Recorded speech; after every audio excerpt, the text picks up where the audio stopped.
હું 2 વર્ષ પહેલાં મણાર સંસ્થાની અંદર મુલાકાતે આવેલો.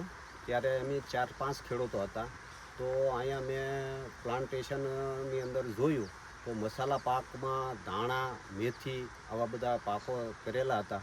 તો જોયા પછી મને એવું પણ થયું કે ભાઈ આ મસાલાનું બિયારણ તો બહુ સરસ છે.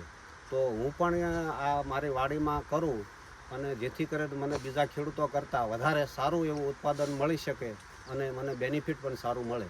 તો મને અજમેર બિયારણ પણ મળ્યું અને મેં મારી વાડીની અંદર 2 થી 3 એકરમાં પહેલાં શરૂઆત કરી. તો એમાં મને સારું એવું ઉત્પાદન મળ્યું, ક્વોલિટી બહુ એકદમ સરસ થઈ. તો માર્કેટમાં લઈ ગયો તો મને બીજા ખેડૂતોનો જે માલ વેચાતો હતો એના કરતાં મને 5-10 રૂપિયા જેટલો વધારે ભાવ પણ મળ્યો. તો ક્વોલિટી એકદમ બહુ સરસ એવી થઈ છે અને મને સારું એવું બેનિફિટ પણ મળ્યું છે. તો જેથી કરીને હું મણાર સંસ્થાની અંદર કે આવા ખેડૂતો વધારે પ્રેરણા લે એના માટે થઈને હું બધા જ ખેડૂતોને અહીંયા લાવીને અને એને પ્રેરણા આપો એવું ઈચ્છું છું.